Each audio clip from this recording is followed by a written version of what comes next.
Gloire, gloire, gloire à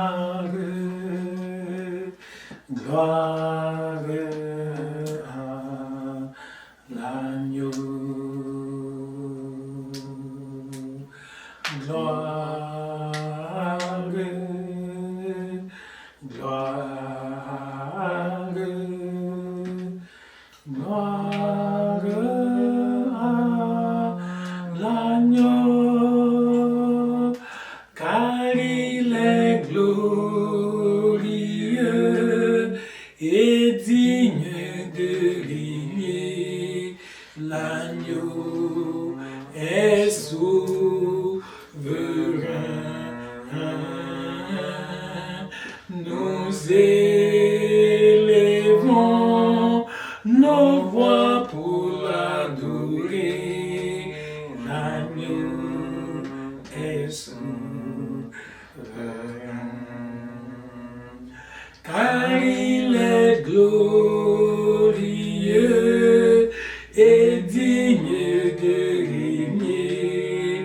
L'agneau est souverain.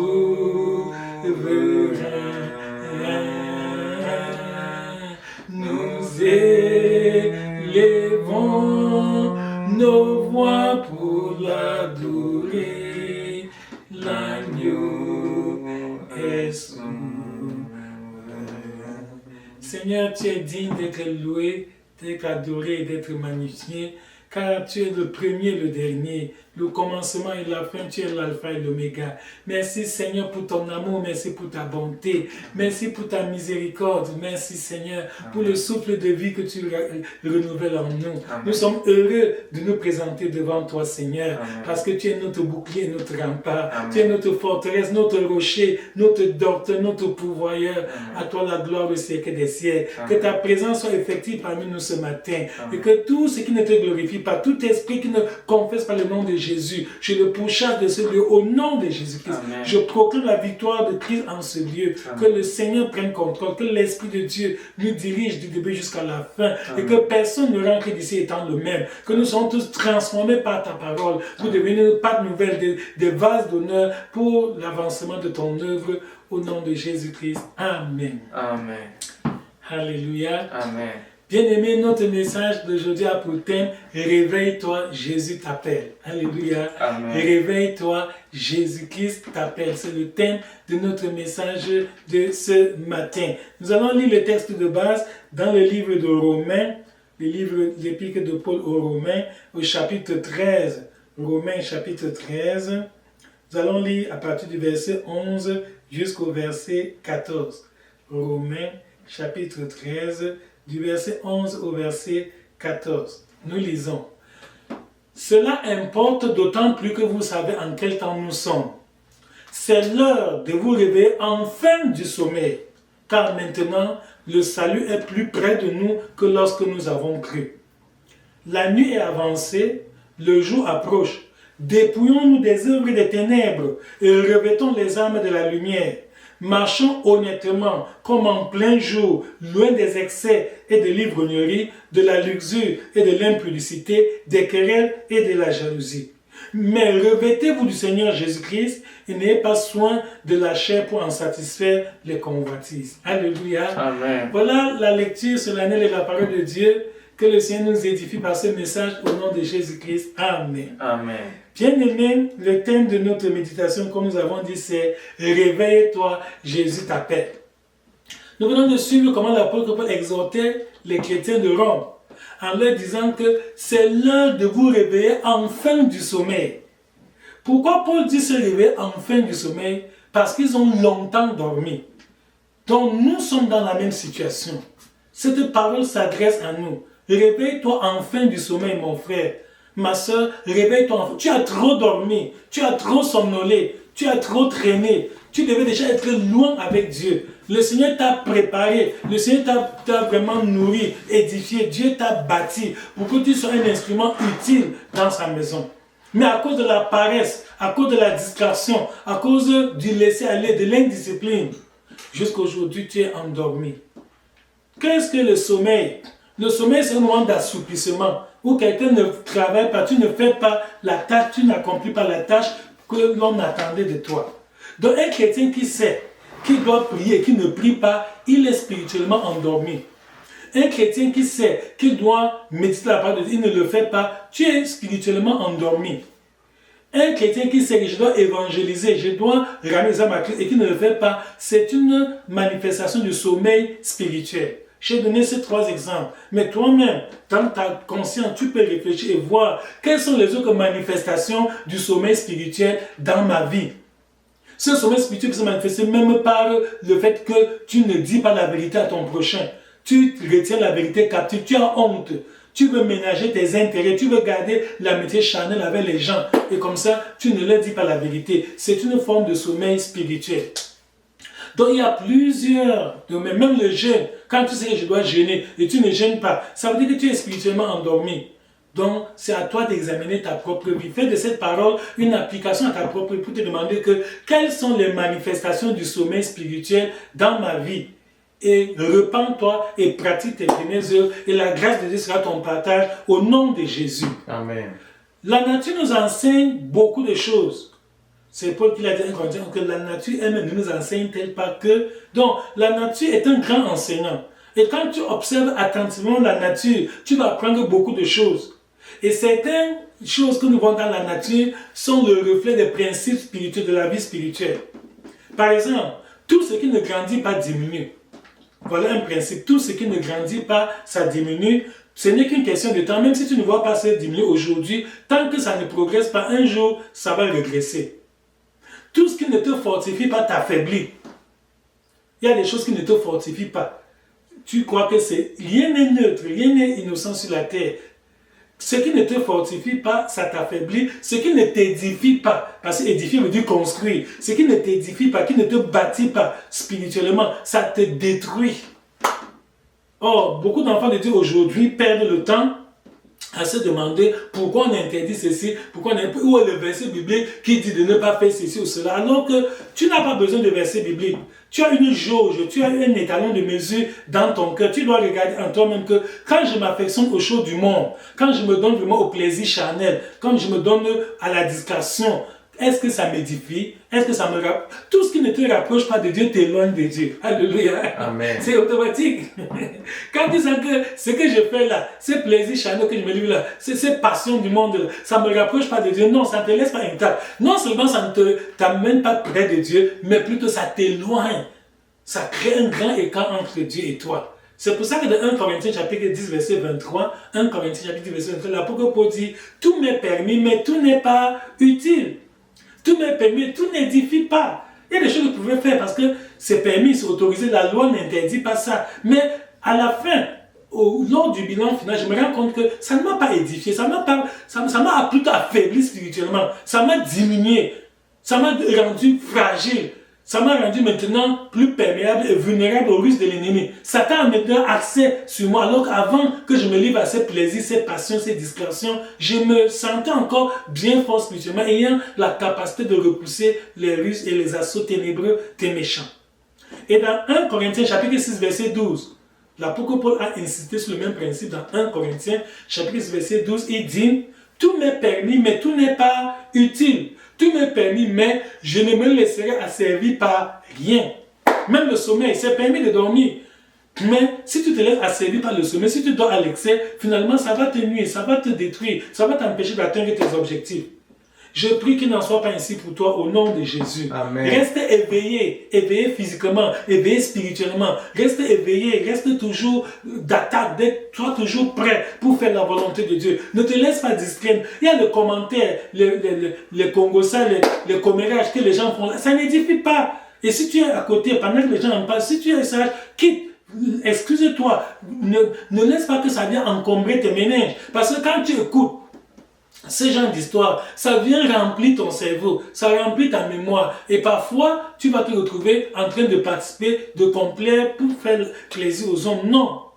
Même ces films que les gens voient aujourd'hui, ces choses que l'on voit dans les téléphones, ou sur l'ordinateur, ou sur la télé, tout ça, ce sont des choses qui n'édifient pas. Ça ne te rapproche pas, au contraire, ça t'éloigne de Dieu. Et parfois, la nuit, tu auras de mauvais rêves.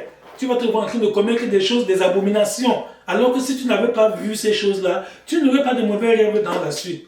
Donc voilà le premier point que nous voulions insister là-dessus, que tout ce qui n'aide pas, tout ce qui ne t'édifie pas, ça te détruit. Tout ce qui ne te rapproche pas de Dieu, ça t'éloigne de Dieu. Tout ce qui ne te fortifie pas, ça t'affaiblit. Alléluia. Amen. Et je prie qu'à partir de cette leçon, tu veilleras désormais. Tu vas être très méticuleux dans tes choix. Tu vas choisir de manière judicieuse et appropriée ce à quoi tu dois prêter ton attention. Même les lectures, il y a certains romans, certains brochures qu'il ne faut pas lire. Parce que quand tu les lis, ça ne te rapproche pas de Dieu, ça ne t'édifie pas, mais ça corrompt ton esprit. C'est-à-dire ça souille ton entendement. Et finalement, tu deviens la proie des mauvais esprits. Que cette grâce que nous recevons par ce message te donne la sagesse et l'intelligence pour faire des choix judicieux au nom de Jésus. Amen. Le deuxième point de notre message, c'est en ce qui concerne ta foi. Parce qu'aujourd'hui, quand tu veux parler de Dieu à n'importe qui, non, j'ai la foi, je suis né de nouveau, je suis enfant de Dieu, je persévère dans telle église, dans telle autre. Très bien. Mais je voudrais juste te faire savoir que si ta foi n'a pas encore pu contaminer quelqu'un d'autre, ce n'est pas la vraie foi. Alléluia. Amen. La vraie foi est contagieuse.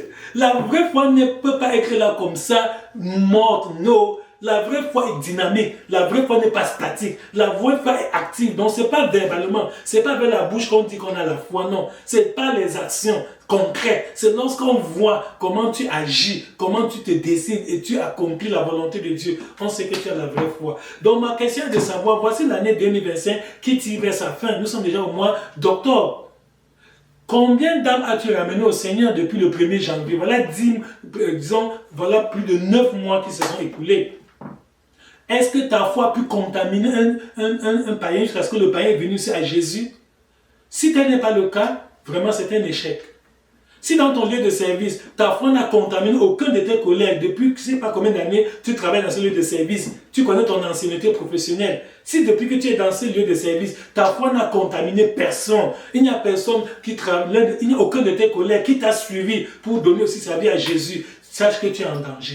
Ce n'est pas ça la vraie foi. Si dans ton école, je ne sais pas dans quelle classe tu te trouves, si ta foi n'a pas encore pu contaminer l'un de tes camarades de classe, non, ce que nous doutons, nous ne pouvons pas être sûrs que tu es dans la vraie foi. Je donne mon témoignage personnel. J'étais élève en classe de 5e au lycée polyvalent de Bonabéry près de Douala. C'est un camarade de classe qui m'a parlé de Jésus. Sa foi m'a contaminé. Alléluia. Amen. Sa foi m'a contaminé. Pourquoi? Parce que c'était la vraie foi.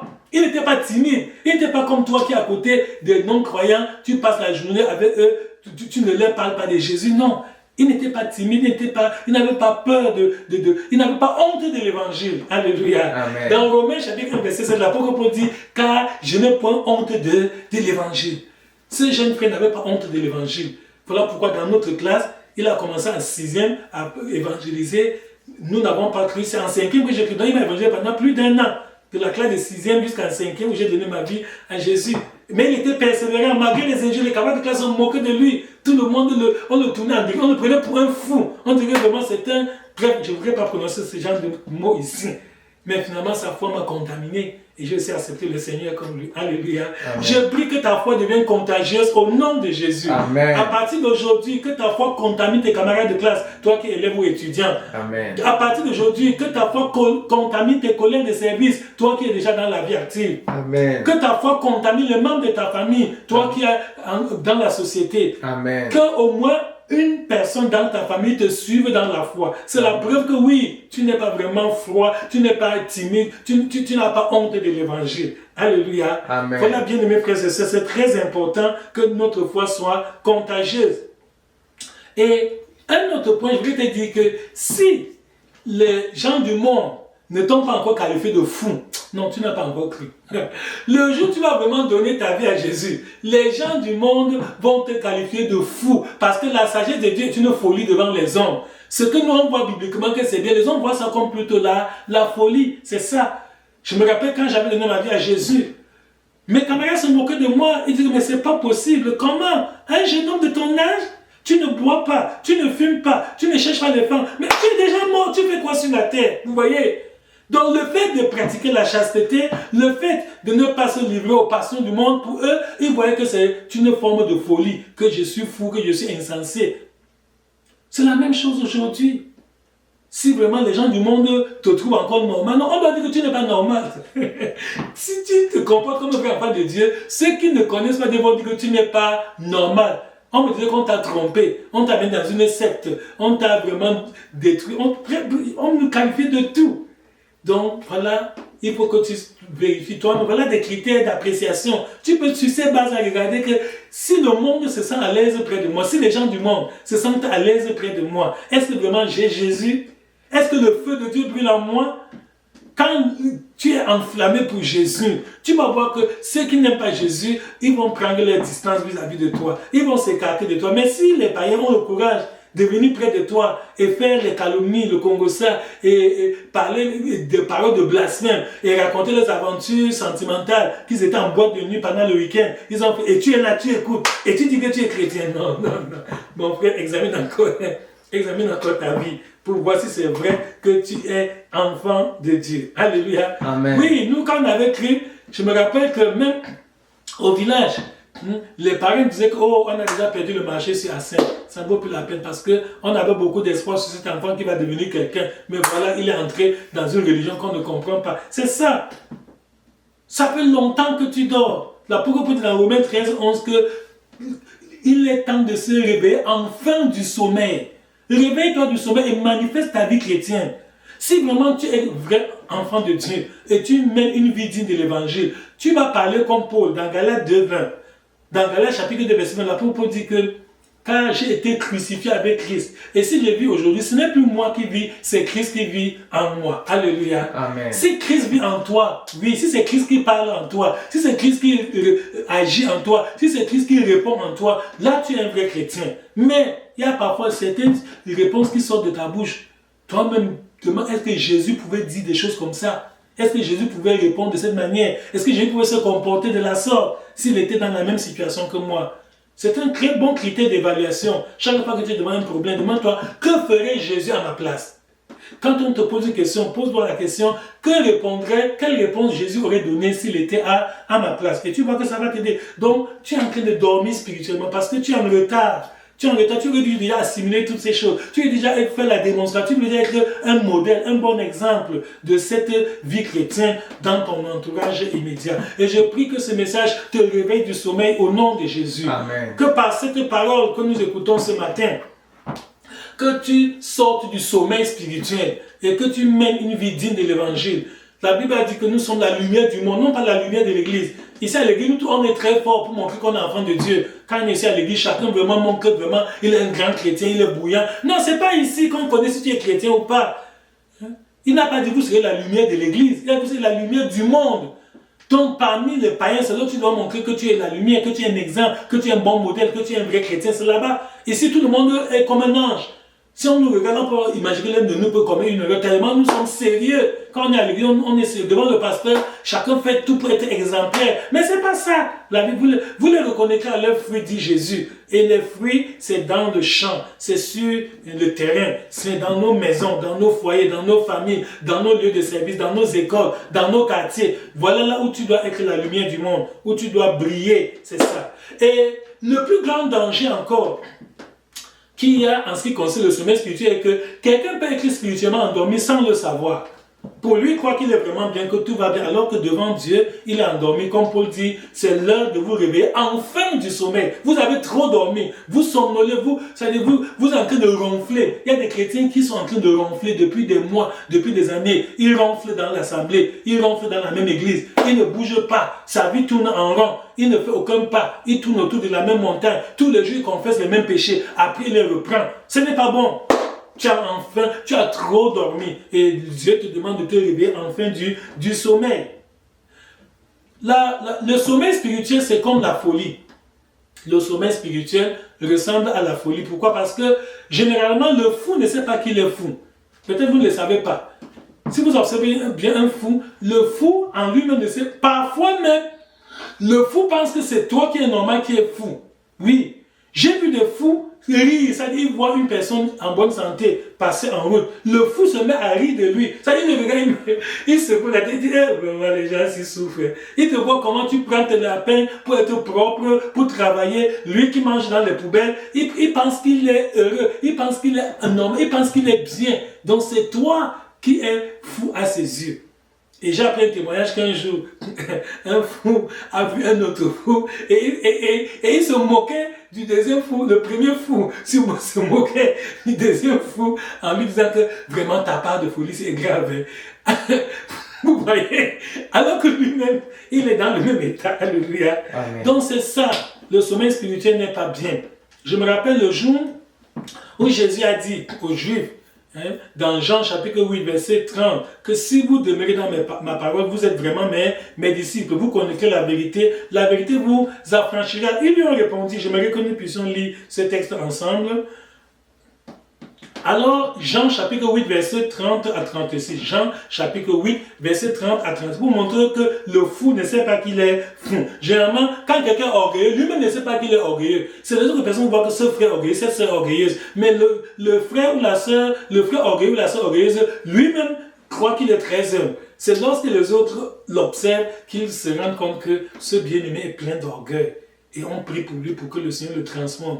Chaque fois que ce message, tu ne seras plus le même à la fin de cette parole au nom de Jésus. Le Seigneur va te transformer par ce message et tu vas te réveiller de ton sommeil spirituel. Nous sommes dans Jean chapitre 8, verset 30 à 36. Alors Jésus dit aux Juifs qui avaient cru en lui, si vous demeurez dans ma parole, vous êtes vraiment mes disciples. Vous connaîtrez la vérité et la vérité vous affranchira. Voilà ce que Jésus leur a dit, que si vous demeurez dans ma parole, si vous mettez en pratique ma parole, si vous ne vous contentez pas, vous ne donnez pas à l'écouter, si vous devenez vraiment ceux qui la mettent en pratique, alors vous êtes vraiment mes disciples, vous connaîtrez la vérité et la vérité vous affranchira. Et qu'est-ce qu'ils ont dit? Jésus, il lui répondit, nous sommes la descendance d'Abraham et nous n'avons jamais été esclaves de personne. Comment peux-tu dire, vous serez affranchis?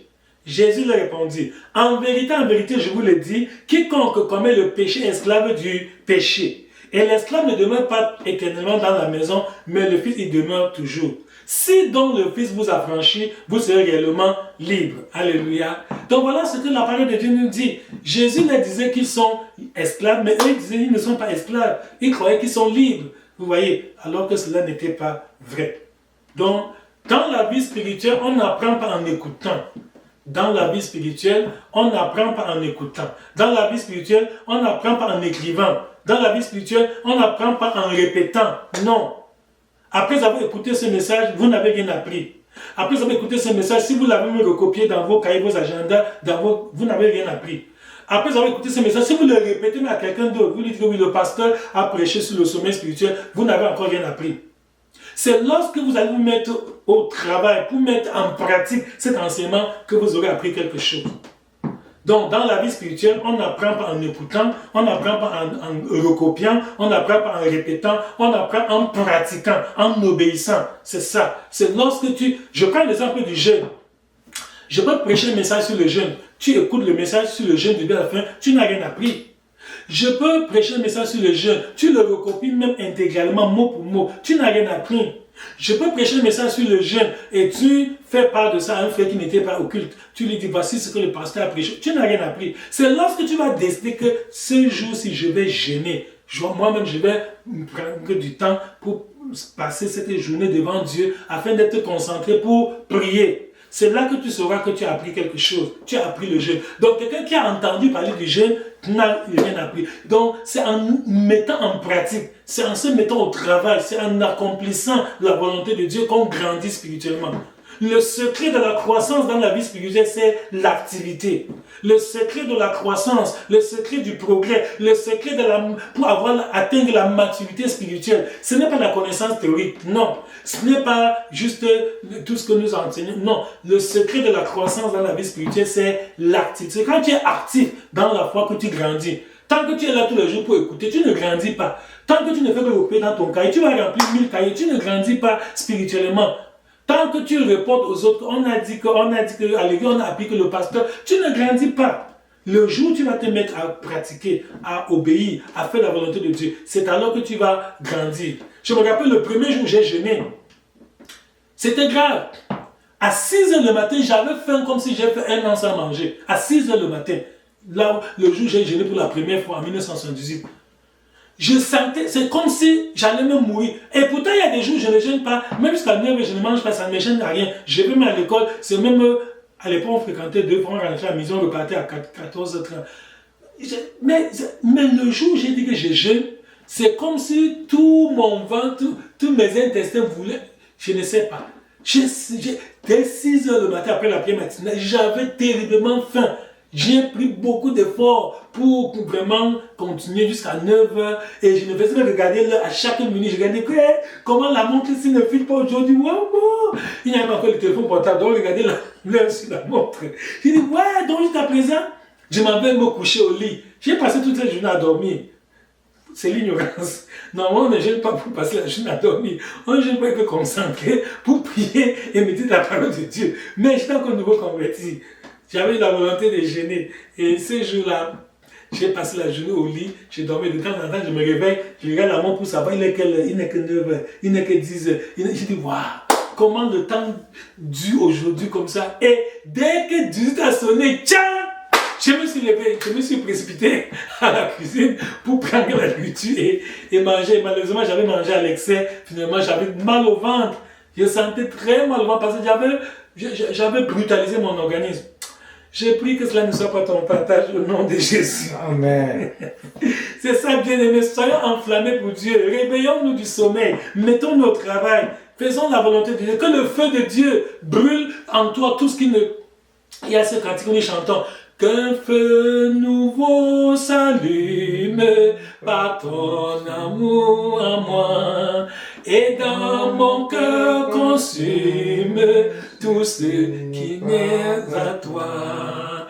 Accepte mon offrande, bien-aimé fils de Dieu, et que sur moi descende la flamme du Seigneur. Alléluia. Amen. Que le feu du Saint-Esprit descende sur toi au nom de Jésus. Amen. Mon frère et ma soeur, que ce feu divin t'embrase et consume en toi tout ce qui n'est pas de Dieu. Amen. Que ce feu brûle, détruise en toi, consume complètement la paresse, la négligence, Amen. La discrétion, toutes les passions du monde, Amen. Les plaisirs de la chair, au nom de Jésus. Amen. Que le feu de Dieu consume les compromis, le sommeil spirituel et te donne maintenant la grâce de mener une vie digne de l'évangile au nom de Jésus. Amen.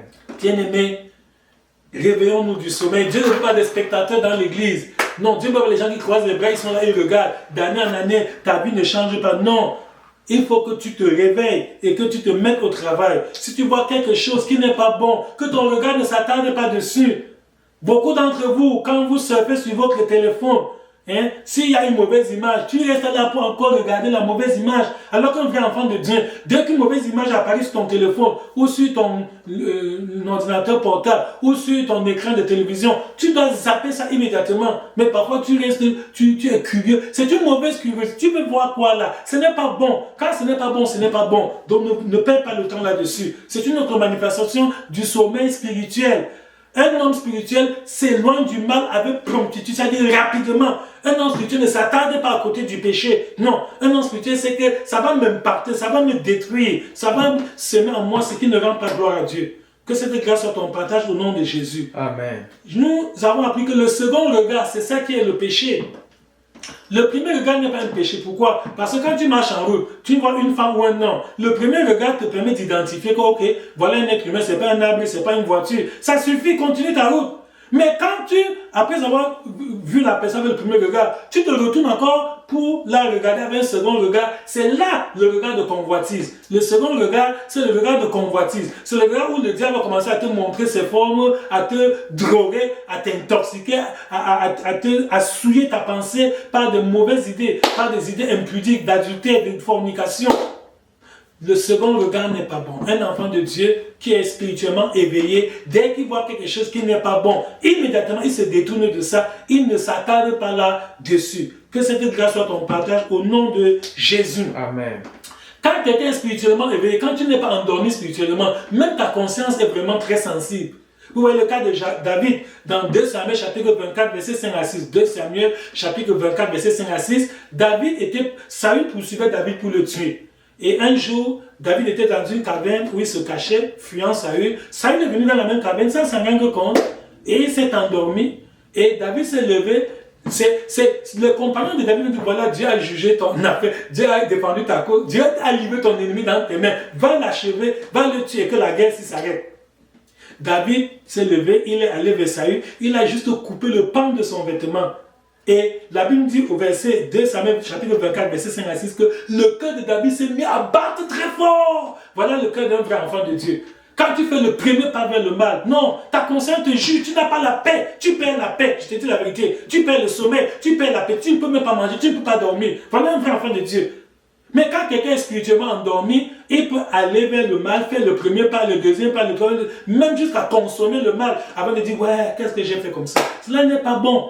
David était éveillé. Que cette grâce soit ton partage au nom de Jésus. Amen. Que ce message éveille ta conscience au nom de Jésus. Amen.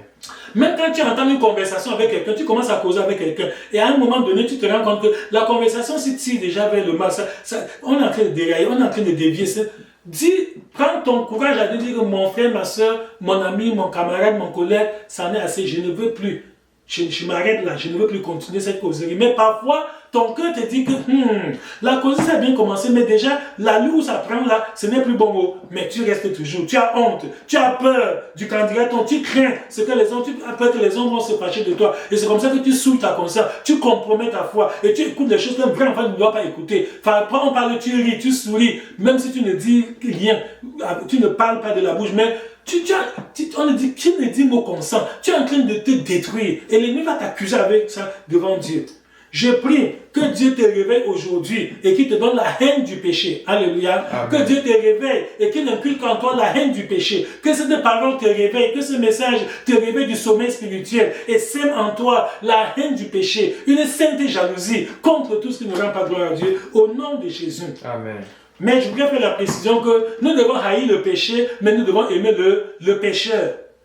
Donc, je voudrais faire cette précision pour que cela ne prête pas équivoque, que mon message ne prête. Je n'ai pas dit de haïr les pécheurs. Non, on n'a pas dit de haïr les païens. On t'a pas dit de haïr tes camarades de classe. On t'a pas dit de haïr tes collègues de service. On t'a pas dit de haïr les voisins dans ton quartier. Non, on t'a dit de haïr le péché, l'action mauvaise qu'ils commettent. Mais tu dois aimer le pécheurs. Et c'est l'amour du pécheur qui t'amène à les évangéliser, à être patient pour toujours leur parler de Christ jusqu'au jour où Dieu va les visiter et ils vont aussi nous rejoindre. Ils vont sortir des ténèbres pour nous rejoindre dans son admirable lumière au nom de Jésus. Amen. Donc le péché est péché. Même si les hommes ont déjà comment dirais-je, les hommes ont changé le nom du péché, ont donné des noms gentils, des noms polis, des noms vraiment acceptables. Non, le péché, même si dans certains pays, la loi autorise le péché, ça demeure le péché. Je sais qu'il y a des pays où on dit qu'un homme peut épouser un homme, une femme peut épouser une femme. Ce n'est pas parce que c'est devenu une loi dans ces pays-là que cela n'est pas un péché pour autant. Non, ce qui est la parole de Dieu est immuable. Les lois humaines peuvent changer, évoluer, devenir, on peut moderniser les lois humaines, mais la parole de Dieu ne peut jamais être modernisée. Alléluia. La parole de Dieu est la même, Dieu lui-même est le même, Dieu est immuable, il ne change pas. Hier, aujourd'hui, éternellement, Jésus-Christ est le même. Par conséquent, sa parole ne change pas. Nous devons garder nous devons rester sur le fondement des apôtres et des prophètes. Nous ne devons pas nous laisser entraîner par le vent de déviation qui souffle sur ce monde aujourd'hui. Que le Seigneur vraiment nous aide à garder la foi authentique, la foi initiale, que nous n'entrons pas dans les déviations que le monde est en train d'utiliser aujourd'hui. Un vrai chrétien doit laisser que c'est Christ qui vive en lui. Comment est-ce qu'on peut savoir que c'est Christ qui vit en toi? C'est ce que Paul dit dans Galates, chapitre 2, verset 20. J'ai été crucifié avec Christ, et si je vis, ce n'est plus moi qui vis, c'est Christ qui vit en moi. Ça veut dire que quoi? Que là où Jésus se réjouit, moi aussi je me réjouis, si je suis un enfant de Dieu. Et là où Jésus est attristé, moi aussi je suis attristé. Voilà comment on peut savoir que Christ vit en moi. Malheureusement, aujourd'hui, il y a beaucoup de chrétiens qui prétendent que Jésus vit en eux, mais là où Jésus est attristé, eux, ils rient. Là où Jésus est content, toi tu es triste. Cela n'est pas bon. Cela n'est pas bon. Être chrétien veut dire que c'est Christ qui vit en moi. Chrétien vient de Christ. Et c'est ce qui s'est passé en Antioche, dans Actes des Apôtres, chapitre 11, verset 25 à 26. Les hommes ont vu les disciples qui liaient comme Jésus. Ils parlaient comme Jésus. Ils étaient attristés comme Jésus. Et les gens disent, mais ce sont des chrétiens. C'était un mot d'injure. Ce n'était pas un mot de gloire. Comme aujourd'hui, c'est devenu vraiment quelque chose qui a un mot à la vogue. Tout le monde se dit chrétien. Et pourtant, leur comportement n'est pas digne de l'évangile. Donc, un chrétien ne doit pas rire là où Jésus ne rit pas. Un chrétien ne doit pas s'attrister là où Jésus ne s'attriste pas. Non. Il y a certaines salles où on t'invite. C'est un lieu de plaisir mondain. Tu dois te demander que si Jésus était sur la terre, est-ce qu'il irait là-bas? Que ferait Jésus à ma place? Est-ce que Jésus accepterait cette invitation? Non. Là, moi non plus, je n'y vais pas pour plaire aux hommes, pour juste faire plaisir aux hommes. Je ne peux pas. Je refuse cela. Donc, bien aimé, là où Jésus n'est pas à l'aise, je ne suis pas à l'aise. Là où on exclut Jésus, moi aussi, je n'entre pas. C'est ça, je ne peux pas accepter. Il y a beaucoup de milieux où on ne veut même pas entendre le nom de Jésus, mais on veut t'inviter que tu viennes. Et si toi, ça c'est une manière de compromettre ta foi. Bien-aimé, que Dieu soit la priorité de ta vie, que le salut des âmes soit vraiment ton principal objectif. Fais tout pour ramener les âmes à Dieu. Le Seigneur sera ton bouclier et ton rempart. Quand tu as soif de faire la volonté de Dieu, même si ça va te coûter des injures, des moqueries, la persécution, la grâce de Dieu sera ton partage. Et que ce message te transforme, que ce message te réveille du sommeil. J'espère que les quelques exemples que j'ai donnés ont été suffisants pour attirer ton attention, pour te montrer que tu dors, que tu es vraiment spirituellement endormi et que le Seigneur voudrait que tu te réveilles enfin du sommeil et que tu te mettes au travail pour le salut de ton âme et aussi pour que beaucoup d'autres personnes sortent des ténèbres pour venir dans la foi. Que ce message t'aide, que ce message te délivre, te libère, t'affranchisse, que tu sois vraiment affranchi par la parole de Dieu pour devenir un vrai instrument, un vrai serviteur, une vraie servante de Dieu au nom de Jésus-Christ. Amen. Seigneur, merci pour ta parole. Ta parole ne sort jamais sans effet. Que ce message nous libère de la peur, la crainte des hommes. Que ce message nous libère de la honte. Que ce message nous libère, nous délivre de tout ce qui ne te rend pas gloire. Que ce message ravive la flamme de l'évangile dans nos cœurs. Que ce message nous réveille du sommeil spirituel et nous aide, Seigneur, à faire ta volonté en tout temps, en tout lieu. Au nom de Jésus que nous avons prié. Amen.